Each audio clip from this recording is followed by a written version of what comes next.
Keep yourself in the loop of everything football on the Golden State Media Concepts Football Podcast. The latest news on and off the field, be it college football, Big Ten, SEC, Big 12, Pac-12, ACC to the NFL. We've got you covered. Listen to the Golden State Media Concepts Football Podcast.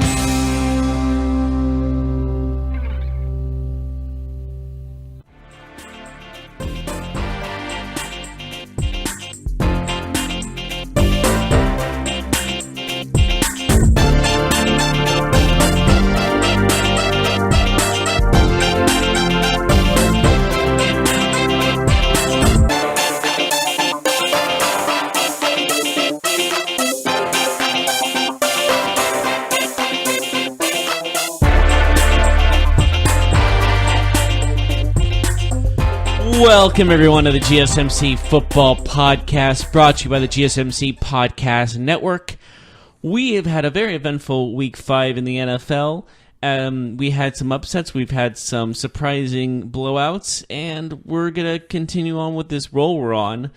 First, what game do you want to talk about first? Let's talk about the Kansas City Chiefs. Oh, I'm so sorry. I haven't even introduced myself. My name is Jeff Malinoff, and with me is Marc Souza. So, Marc, back at it again.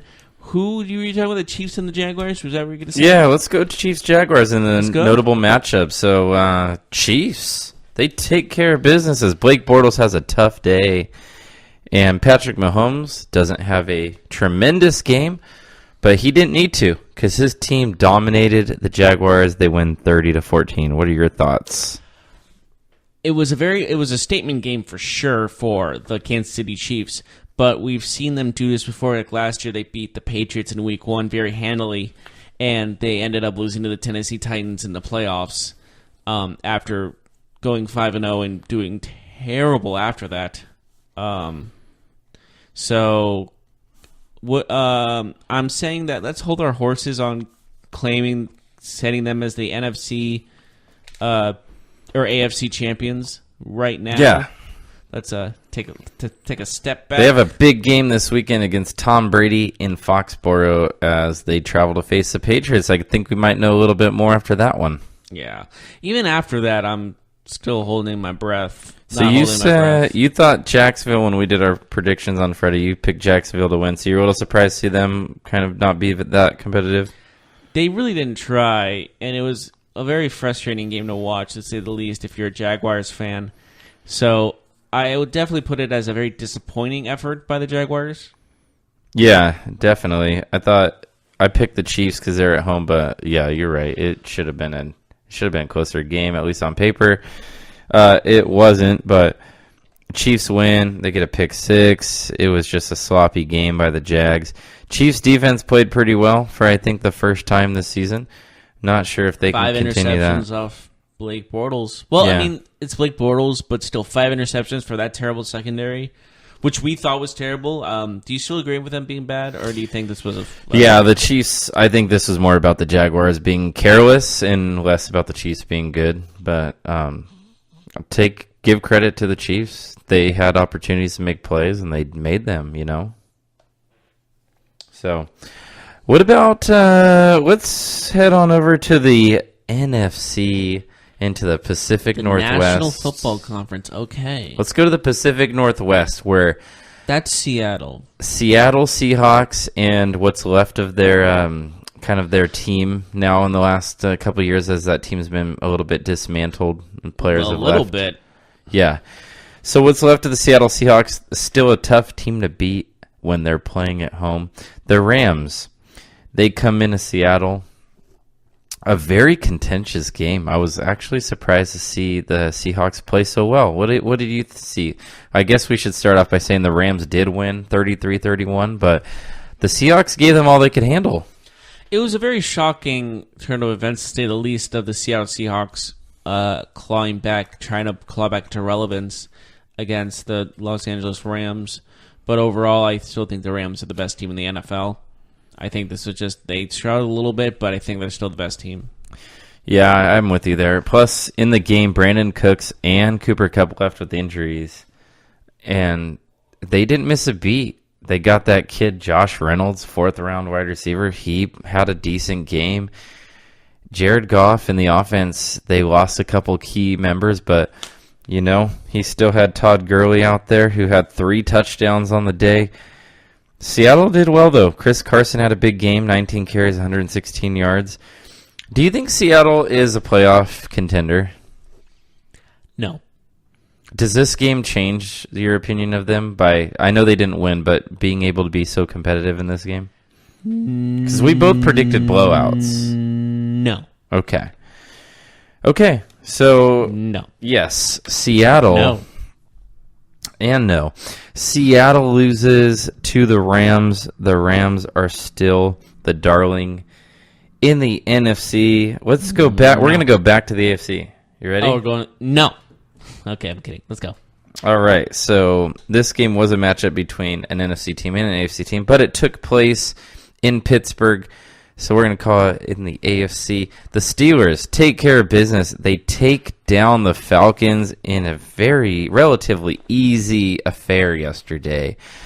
What are your thoughts on Atlanta not really showing up against the Steelers? It was weird seeing the Steelers play an invisible team because Atlanta didn't even show up. They weren't even on the bus. This game was all Steelers through all 4 quarters, and there was no offensive powerhouse of the Falcons in sight.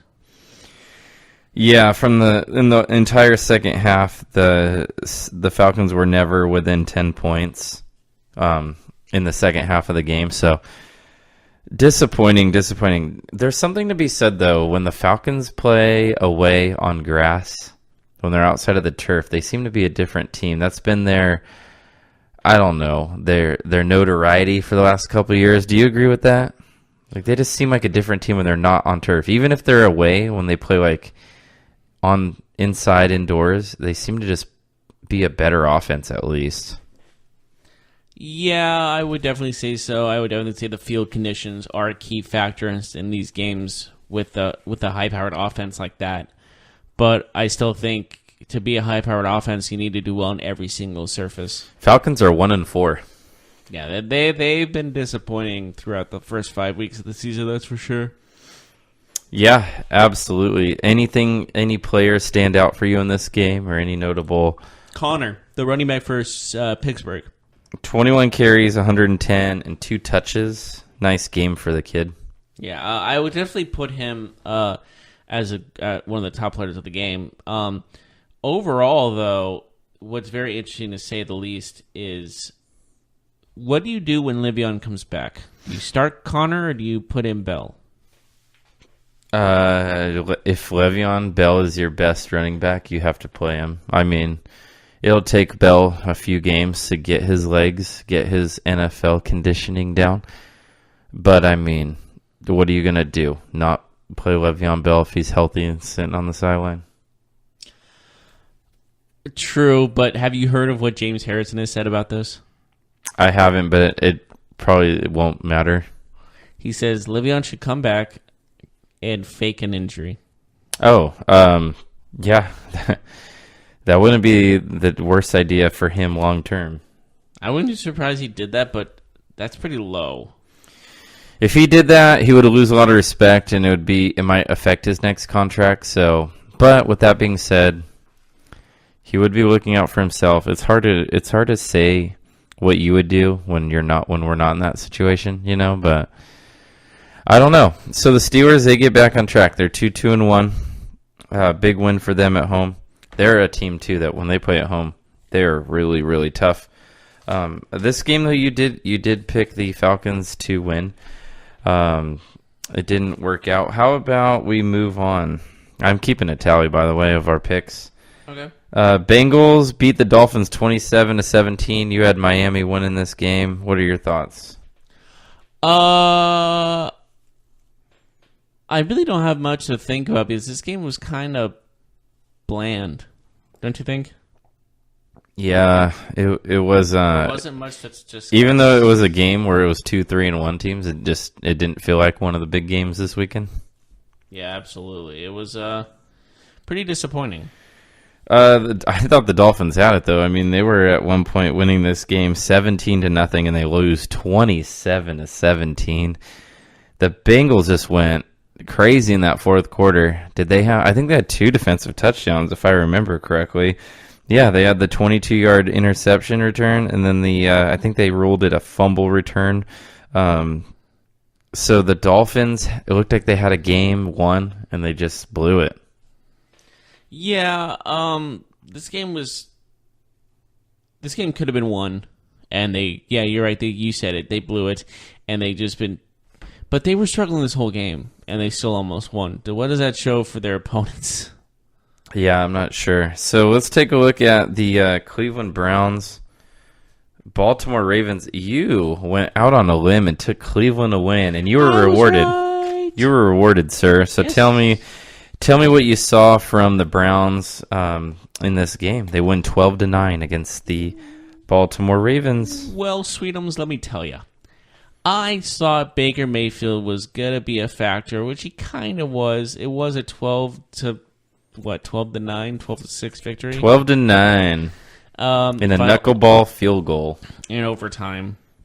But what I'm saying is that the Baltimore Ravens were a bad team to begin with, in my opinion, and they showed, Baker Mayfield showed how talented that team is. That defense is still very talented, one of the best defenses turnover-wise, and how they just show up and how they get it done shows this Browns team can make some noise this season. Yeah, the addition of Mayfield has definitely proven good, at least in the short term. They play the Chargers next game. It'll be a tough game for them. I see Cleveland being competitive in this. Well, they're 2-1, so they've definitely been competitive through 5 weeks of the season. We could see Mayfield continue this run and do well. So, what did you make of the Buffalo Bills beating the Tennessee Titans 13-12 in a game where we both did not see coming? We both predicted a low-scoring game, but we for sure both took the Titans. So the Bills win.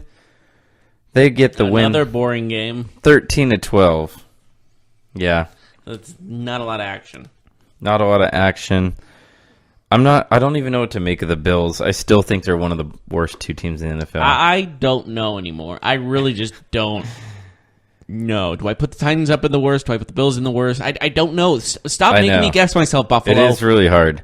I actually will chalk lucky this your one wings up. are so delicious, or else I wouldn't be able to stand you, because I have no idea how good you are or how bad you are, because you are so back and forth. It's like you're bipolar. Even when they win, it just feels like the other team lost, like the other team lost the game rather than them winning the game. I mean, their 2 wins are Minnesota and Tennessee, and it just they destroyed Minnesota, though. Bills won that game. Yeah, definitely. That was not close. But I can't stand how the Bills are so back and forth with their play. I can't tell if they're good or bad or good. It's really a coin flip in this matter.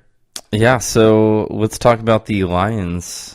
They win 31-23 against Green Bay. They were up big early. Packers come roaring back, but Mason Crosby misses 4 field goals and an extra point. Mason Crosby had what looked like a college football kicker's career, just missing every field goal he had a chance to kick. It was terrible.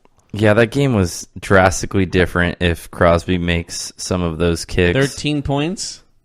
Yeah. He missed? Yes, and they lose 31-23. I mean, credit to Aaron Rodgers. So add 13 to 23 and they win the game. Yeah, they made it a game, but again, I mean, you can't miss that many field goals in the NFL. He got into his head really early. Like one of his earlier field goals, he put his head down into like his face mask and was holding his head. Just like as soon as that out, he was in his head. He was so messed up, he could not get that job done. Yeah, absolutely. So the Jets, they take care of business against Denver, 34-16. Were you surprised by that result? Kinda, but it wasn't like Sam Darnold. Like he did a good job, but it was Isaiah Crowell who really showed up. 219 yards rushing really shows that he was just dominant this game against this Denver Broncos defense, and it kind of shows how poor the run defense is for the Denver Broncos to give up that many yards to the Jets on a running game. Yeah, and even Bilal Powell chipped in with 99 yards. So they gave up over 300 yards. Robbie Anderson, 123 yards and 2 touchdowns. So Darnold connected on a couple deep balls. Big win for the Jets, 34-16. They needed this after the loss to the Browns. I know that was a couple of weeks ago, but still, they needed to get that stank off their team. Yeah, and I don't think we mentioned it, but what about that 63-yard field goal to win the game for Graham Gano? The Panthers take care of the Giants. They almost blew it. Unreal. I honestly screamed at my TV, "Oh my God, what a play. I cannot believe it." And I was the only one in my house, so you can understand the confusion of my pets. Yeah, absolutely. Great way to end a game. He was so happy at the end of that. He was running around going crazy. He looked like he felt like he had it, right? When he kicked it. He was like, yep, that's going in. It barely went in, though. He had to late for it, but it almost hit the side of the crossbar. Yeah, so it was close. How about the Minnesota Vikings defeating the Eagles in Philadelphia? It was a statement game for Minnesota for sure, showing them that they can get back into that NFC Championship contendership, as well as maybe getting over that hump and getting back into the Super Bowl for the first time since the 70s. And this just shows that they did get destroyed in the NFC title game to the Eagles, but they have a new quarterback in Kirk Cousins, and they just have a new mindset, and I think this is going to really show once the playoffs start. And their defense showed up yesterday after, not having the best start to the season. Their defense played well. They win 23-21. Adam Thielen has 100 yards receiving in every game this season so far. Pretty darn impressive, if you ask me. Yeah, he's very reliable. Kirk Cousins has found his go-to receiver, definitely. Sure. But Diggs also had a good game. He did. That 1-2 punch that Minnesota has on the outside, really tough for defenses. When they get a healthy Dalvin Cook back, that offense could even take another step. Yeah, they did this well with Case Keenum, and we all imagine they can do with a real good quarterback, not just having a one-year wonder quarterback. And Kirk Cousins is that guy that can lead this team to the Super Bowl. Yeah, and it really was a must-win game. Minnesota's at 2-2-1 now. They're back into it. If they were 1-3-1 after yesterday, it might have been a tough hole to climb out of, but they're feeling a lot better today with that win and seeing the rest of the season outlook for them. We do need to take a break, and then when we come back, we'll finish up. We have a couple games to get through, and then we have the Monday night preview. We'll see you then. Are you looking for help for your fantasy football team? Check out the GSMC Fantasy Football Podcast. Get today's best advice on who to start, who to sit, even who you should draft. From sleeper picks to red-hot lineups, they got it all covered for you. That's gsmcpodcast.com/fantasy-football-podcast. We'll cover traditional leagues, dynasty, PPR, even IDP leagues. When you need fantasy help, there's just one show to hit up. Don't forget to like them on Facebook and follow them on Twitter. Visit gsmcpodcast.com for more info.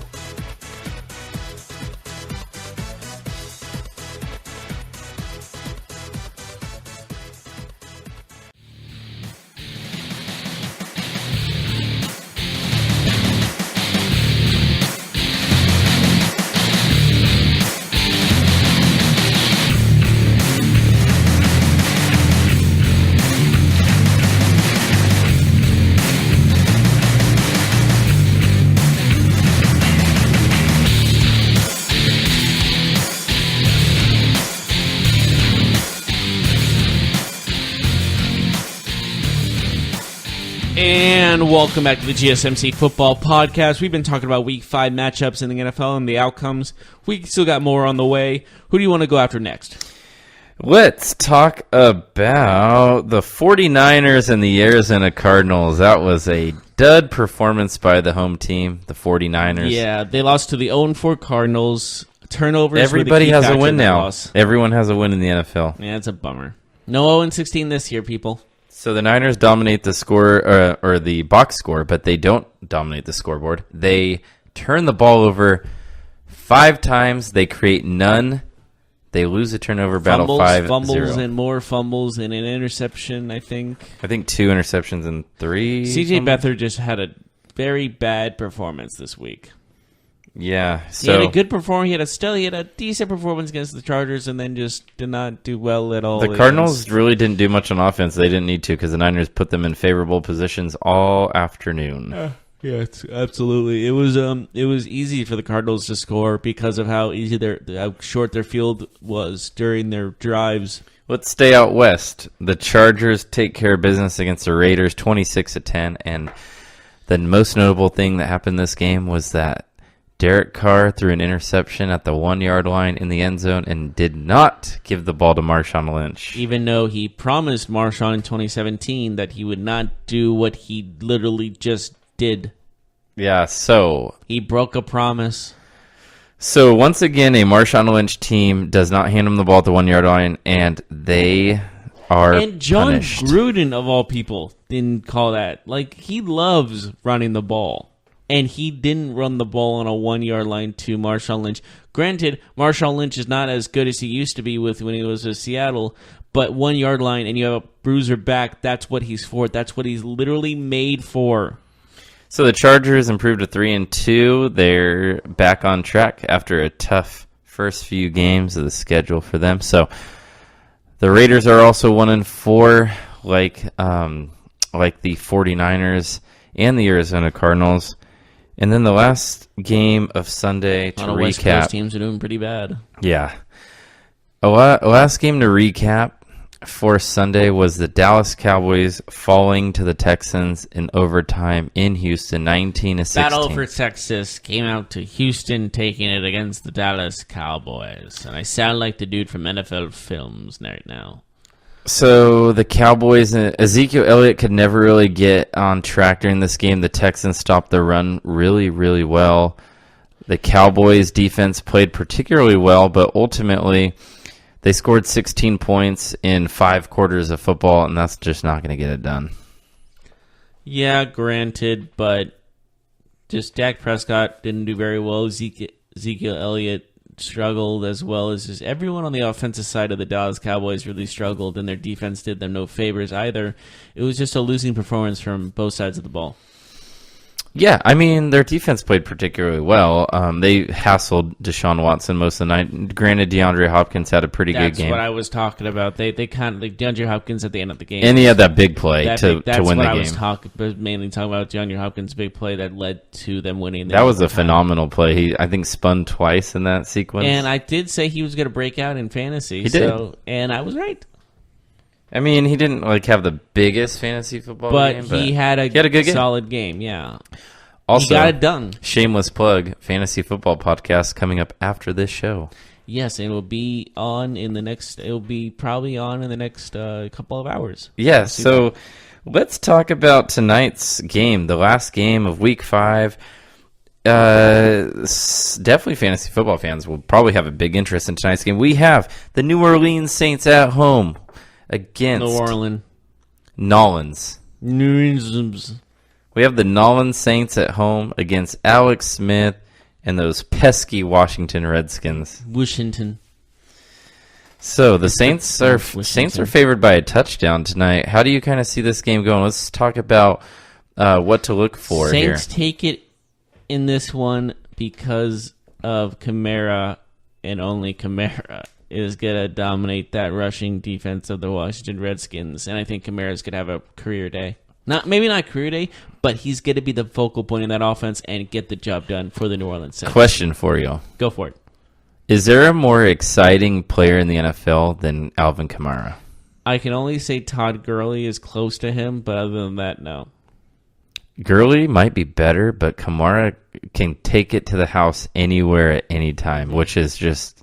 He's fun, man. You said the same thing with Tyreek Hill. Tyreek Hill is probably him and Kamara are 1A and 1B, but Kamara gets the ball more, so it's like it's easy in that tiebreaker. But by the way, I don't want to derail from Monday night. Tyreek Hill had a decent game against Jalen Ramsey. He blew by him a couple times, and Patrick Mahomes could not get the ball. Patrick Mahomes, who might have the strongest arm in football, had to underthrow Tyreek Hill twice where he blew by Jalen Ramsey. And Ramsey talks so much trash. Tyreek Hill is a different type of speed. Like, just a different human. He's like Usain Bolt speed. I agree. I would be interested to see insanely Tyreek Hill fast. take on the fastest men in the world in just a straight sprint. He's fast with pads on. Yeah. That fast with pads on. God, that guy can move. Anyways, we'll talk about tonight's game. Our picks for last week, I had 9 correct. You had 6. So you got the Saints winning tonight? I do. I'll take the Redskins. Do you just want to be the opposite of me? Is that why? Yeah. Agree with me on something. I think the Redskins win. Actually, I don't know if they win, but I'm going to say that they'll win. I don't know if my heart's fully in this one, but... I still think New Orleans will win. Okay. I'm going with the safe, but for sure, I think they're going to win. That's my opinion. It's my opinion. What are you going to do about it? It's our podcast. Can we call this an Adrian Peterson revenge game? Not really, because what did he do? Well, he had like a real short-lived tenure in Did he New ask to be Orleans. released or traded or anything like that? Yeah, they let him go. They traded him to the Cardinals. Did they trade him or waive him? Either Pretty way. sure they traded him. So he's But coming back. What did he ask for a trade? Does he hate New Orleans? He just doesn't like the fact they don't run the ball. Well, I mean, now they run the ball. remember, it was when Kamara's rise. So Ingram and Kamara were ahead of him in the depth chart. He started off the season behind Ingram, but then they couldn't keep Kamara off the field, obviously.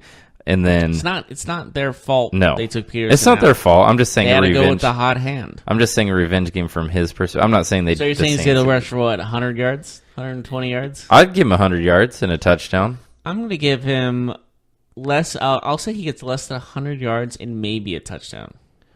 I think he'll have a good game, but I expect the Redskins to play a ball control type of game, especially with Alex Smith quarterbacking the team. If they can keep the ball, if they can have most of the time of possession, I think that might be the best way for them to go about this game and not get into like a shootout situation. So I could see Peterson, I think he'll get like 24, 25 carries. Does that sound about right to you? They'll probably pound the rock, right? You're probably right. I'm going to say under 25 carries, but over 20. So in between those two. So Ingram returns. Marc Ingram returns for the Saints. Do you think that they'll, we talked earlier about how the Steelers might incorporate Le'Veon Bell when he comes back. Ingram, obviously not the same player as Le'Veon, but he is important to the Saints offense, at least previously. Him and Kamara were the best 1-2 punch in football last year. Yeah, so do you see Ingram on the field for a good part of the snaps tonight, or do you think that he might play a limited role? Limited role just due to the fact he's been gone for a while, but I think he's still going to get a good handful of snaps. Okay, so would you say like over 6 or 7 carries, or about that range? I'll say under 10. Yeah, what you said sounds right. 6, 7, 8 carries. Couple catches, maybe. Couple receptions. I'll say like 5 receptions. No, not even that. I 2 wonder how receptions. many times they'll use both in the game at the same time, because I think that's a recall of their offense. That's really good, but I don't know if they'll do that too often tonight. So Probably not tonight, but probably by next week. You got to like that when you're a Saints fan, when you can get Michael Thomas on the outside and then Kamara and Ingram alongside It's really Breeze. not fair, is it? No. And then you can split out Kamara wide. And Talk then, about a fantasy team. Yeah. So, should be a good game tonight. So you think the Saints will win? Yes. What do you see on the other than Adrian Peterson? Do you think Alex Smith is due for a good game against a shaky secondary? Possibly. I'm saying 200 yards, in the 200-yard mark passing, and I'll say 2 touchdowns. Yeah, that sounds very Alex Smith-like. I think you're right. So, what's the score going to be tonight? Let's go 24-17. New Orleans takes it. 24-17. I'm going to say Washington with the upset. 26-24. 20. How do you get 26? So, you get so there's 2 touchdowns. Tons of field goals. You get 2 touchdowns. And the rest are field goals. Yeah, and they win in a last-second field goal, like a fourth-quarter field goal. So this could just boring field goal game. No. There will be 5 touchdowns scored. And they're like 18 field goals, it sounds like. Let's see. We'll go with 5 field goals. Yeah. Okay, so 26-24. Washington. Odd score. Let me ask you this. 24-17. Yeah. I think Washington, they come in at 2-1. They're You know off. what? Change mine. 24-14. 24-14. Okay. Two-score game. So Washington comes in this game off a bye, which is weird to have a week 3 bye or a week 4 bye, but they come in. Bye. They're at 2-1 right now. Don't know sell my NSYNC reference. How dare you? They're at 2-1 right this moment in time. They have a real chance to take this division by the neck right now. If they can go to 3-1, the Eagles, Cowboys, and Giants will all have losing records behind them. Yes, and that's usually how the NFC East works. There's 3 losing season teams, and then there's one good team that just sweeps them all in this regular season and goes to the playoffs and takes this crown. So there's a chance for them to have a 2-game advantage through week 5, and not too many people pick the Redskins There's too. 12 more weeks to go, so let's all take a chill pill. Oh yeah, there's a lot of games to be played, but I'm just saying that it gives you it would give the Redskins and their fans a real nice position after week 5 to be 2 games up in the division, you know? Yes, I agree with that. And it's also, could this be Washington Redskins like leaving Kirk Cousins and getting Alex Smith, who is older and kind of losing a step in his game, and it's kind of showing that maybe they were right on their own rights, or they're trying to prove they can win without Kirk Cousins.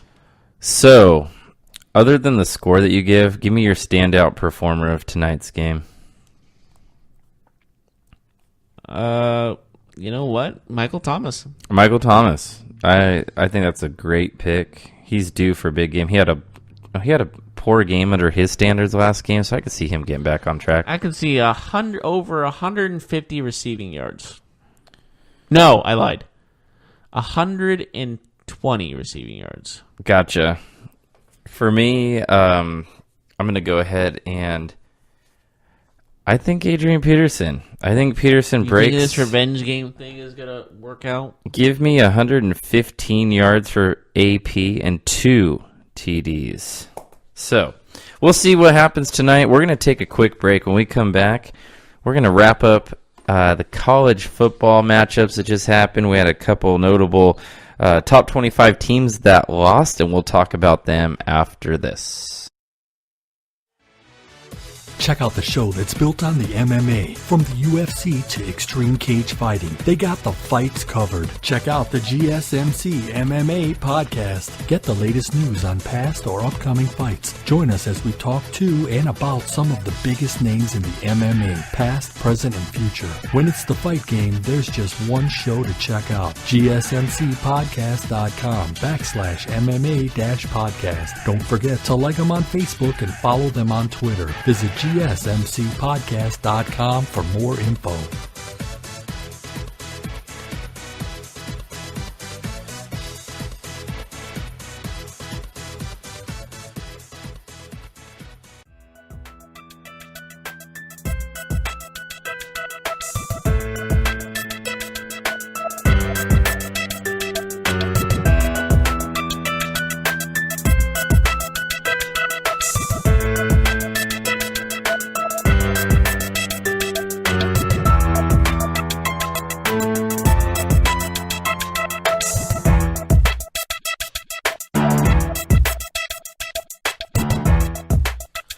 And welcome back to the GSMC Football Podcast. We've just finished talking about Week 5 matchups as well as the Monday Night Football game between the Saints and the Redskins.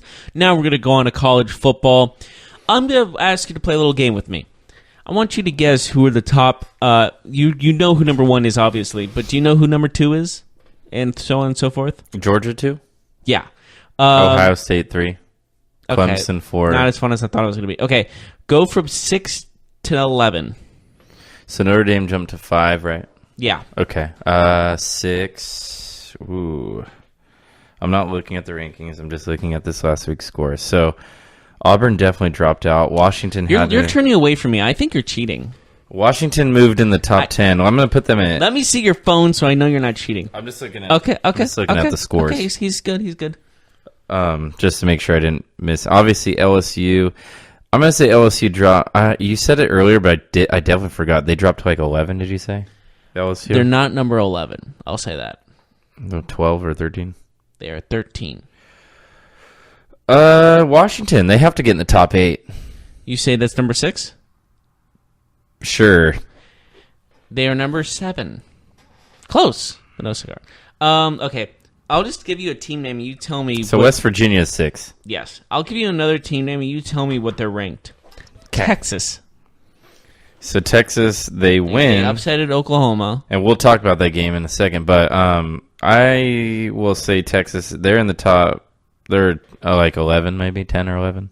They are number 9. Wow, that's a big jump. They jumped a lot in their win against Oklahoma. Statement win. So you want to talk about it? Yeah, we could talk about it. So the Red River rivalry, the Red River Showdown, the Red River Shootout, whatever you like to call it. What do you like to call it? I call it the Red. Texas versus Oklahoma game. The burnt orange versus the dark red. Do they have a color? Does Texas? Oklahoma have a color name like a lot of how They're just the teams have names? Sooners. Yeah, but Big red? I don't know. You know how Is Texas big orange? I don't know. burnt orange. It's burnt orange. Hook 'em horns. Sure.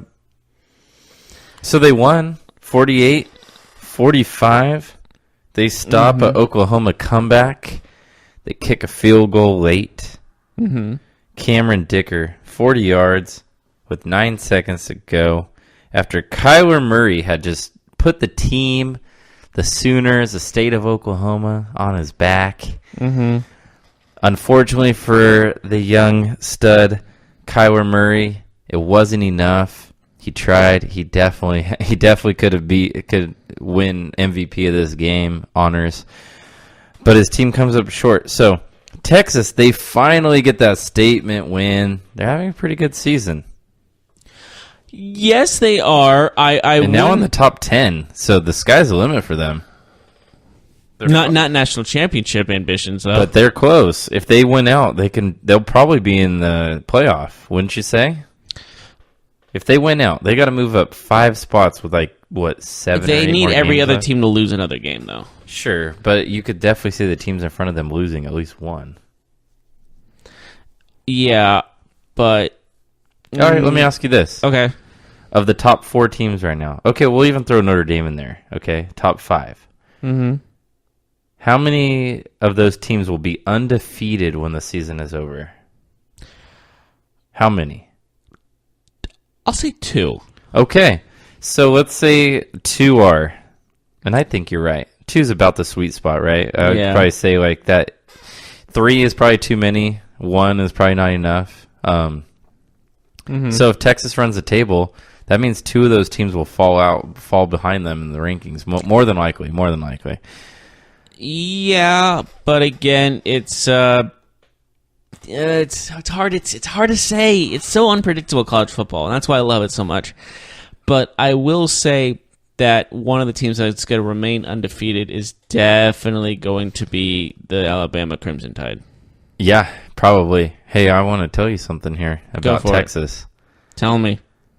They only play one team that's currently ranked the rest of the season, but guess who it is?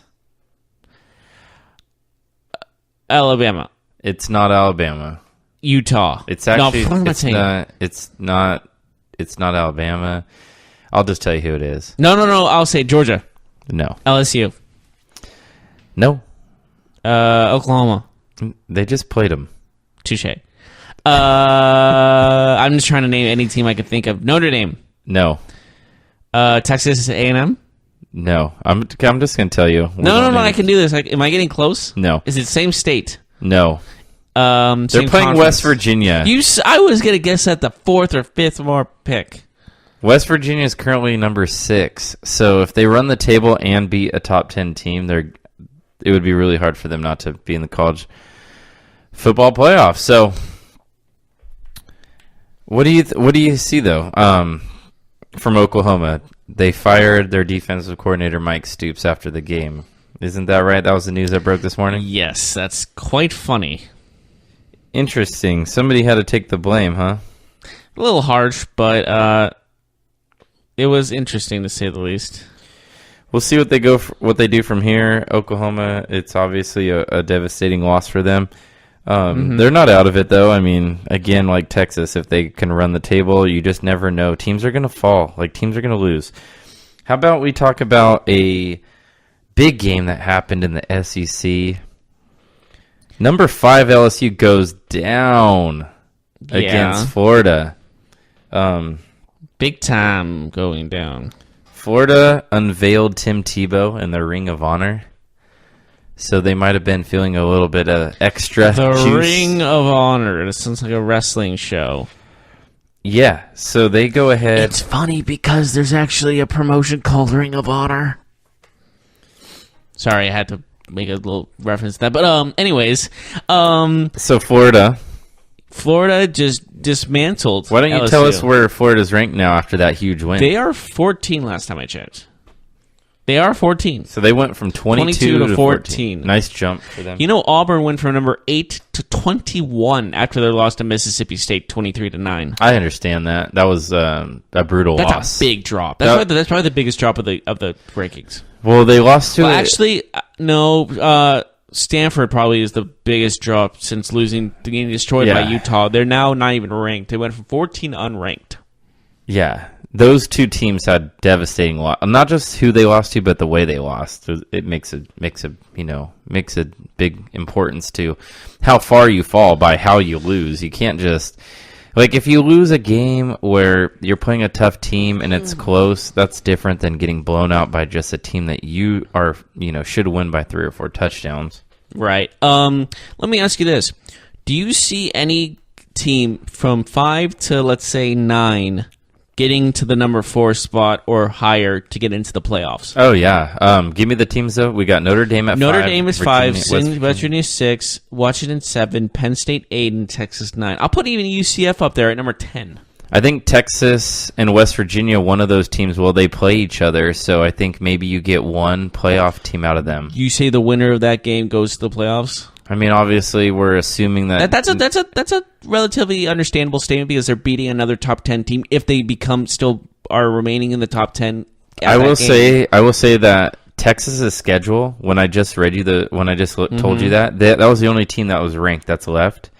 Look at West Virginia's That breaks schedule. really well for them. Yeah. But it breaks really well for Texas because it gives them a schedule where they can go undefeated and they can beat a top 10 opponent, which is what you would ask for, You want to hear? All right, here's West Virginia's next couple of games. October 13th, they're playing the Iowa State Cyclones, who are 2-3. Then they're playing Baylor, who is 4-2. Then they're playing Texas. So in the next 3 games, they're also facing unranked teams. Going into their next 2 games, they're facing unranked teams, and then they're going into the number 9 Longhorns during that next game. Then if they win out the season, they have to play the TCU, Horned Frogs, and Oklahoma State. So if they beat Texas, they have a chance. And they play Oklahoma. Do they? Oh yeah, they play them later, and they play them at the end of the year. Yeah, I will say that it's going to be a lot tougher. If they win every game up to the Oklahoma game, they have a chance to get into the playoffs. Yeah, no, both teams they're in the top 10 right now, they definitely have a chance. I would just say that West Virginia, of the 2 between West Virginia and Texas, they have the harder schedule, so I see them probably dropping. I see 2 losses coming for them. Let me ask you something. Do you see? What was I going to ask you? I forgot what I was going to ask you. No problem. Why did I forget? Ponder on that for a moment. Hold on. I'm going to remember it. Ponder on that for a second. Okay. As I mentioned that Notre Dame, they were ranked 6th. They played Virginia Tech, who was 24. Oh, no, I got it. Hold on. Notre Dame wins the game in relatively easy fashion, so they move up. That's the only other game that featured 2 teams both in the top 25. So Notre Dame takes care of business. They move in the top 5 at number 5. So go ahead, Jeff. What were you going to say? Instead of a 4, I may have asked you this already. Maybe I'm not. Maybe I asked Jesse this, but in a 4-game playoff, would you move that to 6 if you want? If you think it would be better, or do you think 4 is enough? I think that no matter how many teams you do, there's always going to be somebody griping that there's not enough teams. So if they move it to 6, somebody's going to say, why not 8? If they move it to 8, someone's going to say, why not 10? And so on and so forth. So I'm okay with it right now, but I would like to see the ranking system change, probably. Maybe the way that teams get into these playoffs. But in terms of how many, I'm not so sure that should change. Yeah, you're probably right on that. But you know what I mean, though? Because if you move it to 6, then what's the next argument? Well, why don't we have 8? Oh, why don't we have 10? Should we do March Madness style? 64 teams go at it. Just have that might every lead week. that might be awful, but that could 64 weeks. So over a year of football. Well, no, that's not true. It'll be like we'll have 64 games in 1 week. No, that would be around 64, so divide that by 2.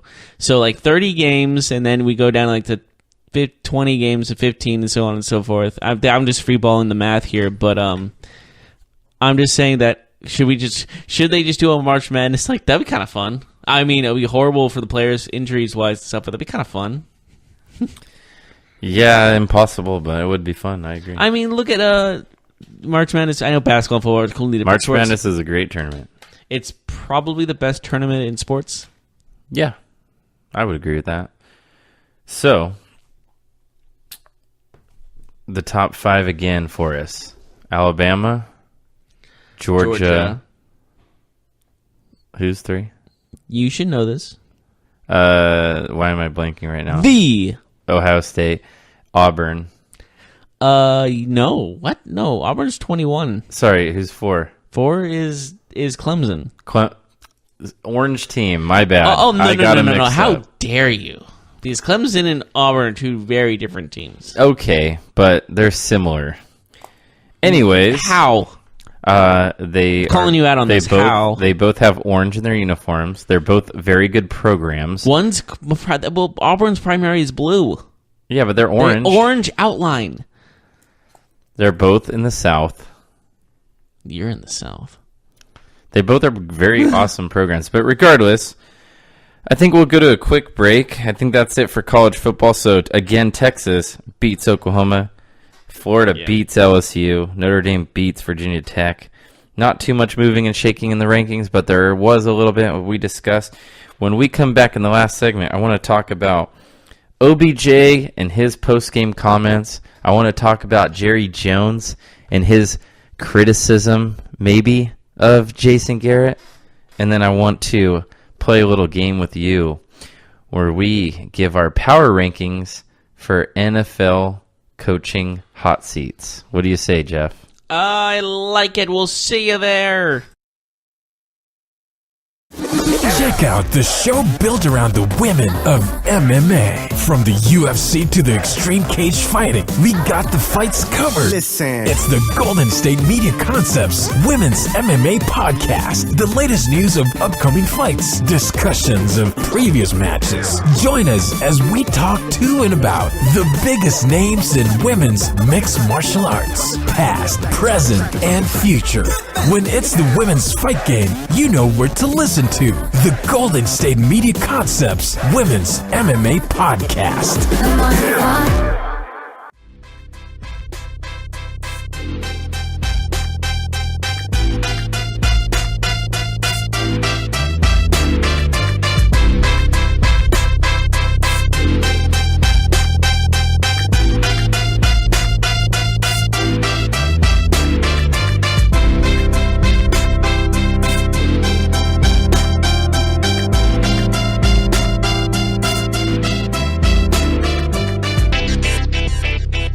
And welcome back to the GSMC Football Podcast. We've talked about the Week 5 matchups. We've talked about college football. We've talked about Monday Night Football. Now we're going to talk about the coaches in the hot seat. Who is your first coach in the hotter seat? In the hotter seat? Well, I guess just the hot seat. Yeah, we'll do it from coolest to hottest. Is that what we're doing? Yeah, we'll not talk about their looks. Yeah. We'll just talk about their performance on the job. Go for it. Sound good? Yeah. You might be surprised by my number 3. Okay. Mike McCarthy. Really? Yeah. I think that's a gutsy pick. If the Packers miss the playoffs, he's out, in my opinion. I could see that. I definitely could see that. He's been there for a while. He's won a Super Bowl. But some would say that he should be more successful in his time in Green Bay with Aaron Rodgers as his quarterback. Oh, I would agree. I definitely could see that. Interesting name. I agree that it was that you probably weren't going to hear that from me, but yeah, if they miss the playoffs, you might not. You might think about it as shocking. Then John Harbaugh. No, I'm with you there. If they have a tough season, both these teams are fine right now. By the way, so I mean, it could be a moot point. The Ravens losing the Browns gives you a big question mark, and they haven't been doing well the last couple of years ever since winning the Super Bowl in 2012. And also, not to steal your thunder, but their GM did give John Harbaugh a vote of confidence after last year, which means that they have already been thinking about it. Right. It's definitely going to be like, if however they do this season, it's going to affect if Harbaugh's fired or not. So if they finish off like 8-8, he's probably going to keep his job. But if they do it like 5-11, he's probably out. Yeah, I would say agree. So. Who's your number 2?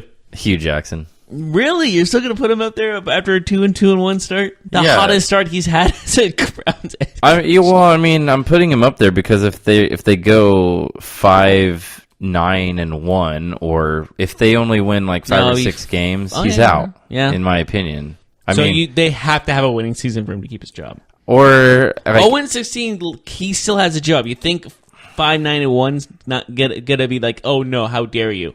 I'd say if they win 7 games or more, he's fine. If they win less than 7, he's out. Okay. Now number 2 is Dick Cutter. Dirk Cutter. Yeah, from Tampa Bay. Okay.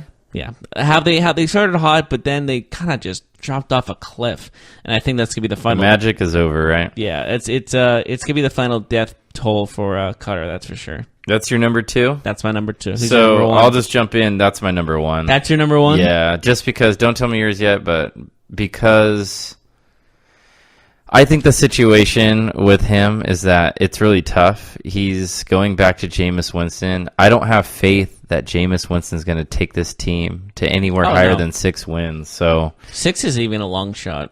So with that I'm sorry, being said, Tampa Bay fans, but your team's not looking too hot. And if you don't remember, they were in on the Gruden sweepstakes, so Cutter was already like a dead man walking, quote unquote. John Gruden almost went to. I guess that makes sense. He won a Super Bowl. The Bucks and the Raiders were both wanting to bring John Gruden back. So I don't think they were going to offer him $10 million. Oh no, and that's why ultimately I think the Raiders got him. But you had a head coach under contract, and you were actively looking at another coach, right?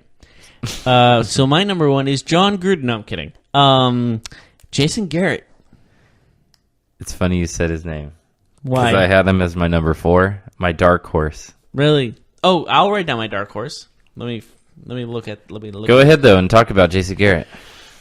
How many years of ineptitude, and he still has a job. There's only so much you could do, and he has been given so many opportunities because he is the puppet of Jerry Jones. He needs to go. They need a fresh start in Dallas, and it starts with the head coach. It's funny you said Jerry Jones or Jason Garrett, because I agree that Jason Garrett is one of the coaches that has the highest potential of being let go, especially during the season. I could see, what if the Cowboys drop a few of their next couple games and they go 3 games under 500 or so? I could see Jason Garrett not even surviving the season. What do you think about that? Like, not even getting fired, but being let go before they get to the end. Isn't that fire let go? Yeah. No, I mean, like, Jason Garrett, I think, has a really good chance of not even lasting the season, where I think is like a Mike McCarthy might get fired, but he'll probably get to the offseason, if that makes sense. Mm-hmm. Okay, here's my dark horse. Sean McDermott. I know it's really premature. Too early. But Buffalo has been known to pull the trigger way too early on certain things. I would be shocked, but we'll see. Well, that's why I'm saying dark horse. I don't see it's likely.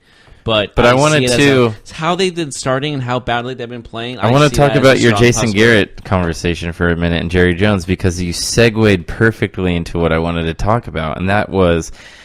After yesterday's... It's almost like we planned this. We didn't. After last night's devastating loss on Sunday Night Football, the Cowboys punted in overtime when they had a fourth and one in positive territory. And you have Ezekiel Elliott on your team, and you punt the football. They never get the football back. The Texans win, and after the game... Jason Garrett's a terrible coach. Can we agree on that? Yeah, but hold on. Jason Garrett, after the game, his owner, Jerry Jones, his boss, was critical. He did one of those, I'm not saying, I'm just saying comments where... AKA, yes, I'm saying. He said, I'm not second guessing, but we probably might have, we should have taken some chances there. He basically was, second guessing him by saying he wasn't second guessing him, but Jerry Jones, he's not an easy guy to work for. He's very involved in football matters. He put more pressure. He's putting more pressure on his coach, and I don't know if he's doing that intentionally or not, but it's just another example of Jerry Jones, always having something to say about the Cowboys' on-field performance, and he has every right to be. He's the head coach because he talks so much trash about other people and coaches and all that stuff. Shouldn't he just be the head coach? Hey, and it's his football team. He can say whatever he wants, but you know what? He just undermines the people in front of him. Exactly. Shouldn't he just be the coach? Like Jason Garrett is basically his puppet. I mean, everyone knows it. And shouldn't he just wear the headset himself and be the head coach? Because he's already the GM and he's too stubborn to take that job away from himself because he's not getting the job done in free agency or the draft. Yeah, so... You can say he did well with the Dak Prescott pick, but that was a late draft pick, and Ezekiel Elliott was an obvious draft pick. Yeah, I mean, the Cowboys have some good players, but I think they're a flawed team. Their defense is strong. Their offense is not so great, but... Yeah, I could see Jason Garrett, if they have a losing season, he's out. I'm with you. That's why he's my number one. So you were talking about, so that wraps up our coaching hot seat roundup and our outlook. We'll do this every so often where we kind of update this and see what coaches might be on the outs at their respective teams. You were mentioning Odell Beckham Jr. Wait, can I stop you right there? Yeah, go ahead. More about the firing. Do you see Kyle Shanahan in a hot seat? No, not for at least 2 seasons. Just because of the injuries and stuff? Because Jed York has been known to fire guys prematurely. Jeff, he's not getting fired before 2020. Probably. I'm just saying, is that a logical thing to think about because of how their ownership works? No. I don't think it's... when they signed both men to Lynch and Shanahan to a 6-year deal, they knew that it was going to be a process. Now, going 6-10 and then looking at another season of about 4 or 5 wins because half your team is on IR, I don't think any coach is getting the blame to that. The jury will still be out on Shanahan until he can have a full season with a full franchise quarterback, at least 1 season minimum, probably more like 2.5 with a quarterback who's healthy, and a couple drafts underneath them. Because let's be honest, when him and Lynch took over that team, that they were a team that was bare in the cupboard. They didn't have too many standout players on either side of the ball. They had no quarterback. They pretty much had to start as an NFL expansion team in that regard, where they didn't have a player that they could hang their hat on. I think DeForest Buckner was probably their best player, and then even that he was struggling. Yeah, and I mean, even though he was a young player, that's not at the prime of his career. You're asking a kid, second, third year defensive lineman, to be your standout player on a team around him where there's not too many NFL caliber players, let alone elite players. So, no, it'll be a couple of years. But let's talk about your Odell Beckham Jr. comments after the game. You were mentioning that there was some interesting conversation there. He made some people angry. What did he do? Well, he was talking about comments. I believe they were about certain things, about how the team is playing and things like that.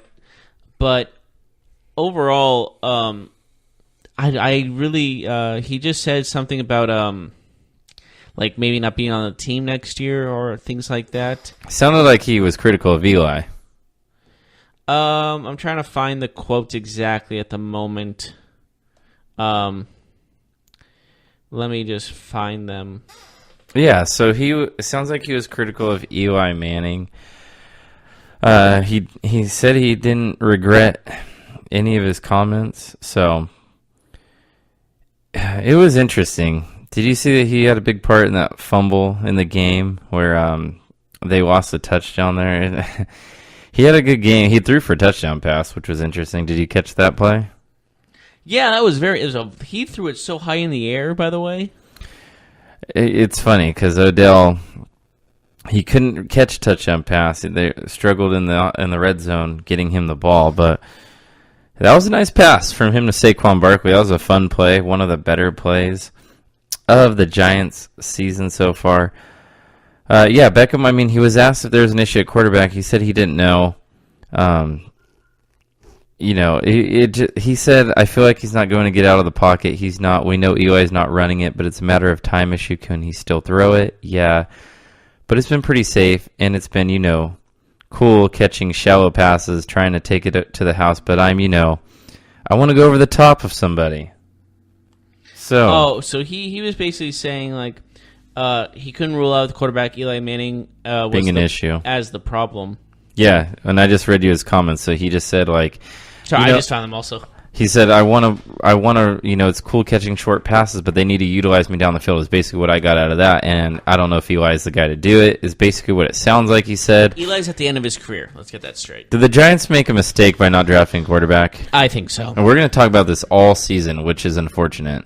Saquon's a great player, but they need a quarterback. He did hurt himself a little bit during his touchdown Remember, he jumped in the air and kind of landed on his knee. I'm not sure any more updates about that. That was scary. It looked like he was fine, like maybe a hyperextension. But but I would have went quarterback instead of a running back because Eli Manning only has maybe a year left in him. So that's all we got for today. Again, tonight, Redskins, they'll travel to the Superdome to play Drew Brees. Jeff's got New Orleans winning. I kind of think he's right, but I'm going to go with Washington in an upset. You just love to disagree with me, don't you? 26-24 is my prediction. 24-14 for Jeff and the Saints. So we'll see you tomorrow. Is that right? We'll see you tomorrow, the aftermath, and we'll get back to you then. Peace. We will see who's right. We will see who's wrong. It's going to be me. I'm going to be the one that's right. We'll see. We'll see. You've been listening to the Golden State Media Concepts Football Podcast, part of the Golden State Media Concepts Podcast Network. You can find this show and others like it at www.gsmcpodcast.com. Download our podcast on iTunes, Stitcher, SoundCloud, and Google Play. Just type in GSMC to find all the shows from the Golden State Media Concepts Podcast Network, from movies to music, from sports to entertainment, and even weird news. You can also follow us on Twitter and on Facebook. Thank you, and we hope you have enjoyed today's program.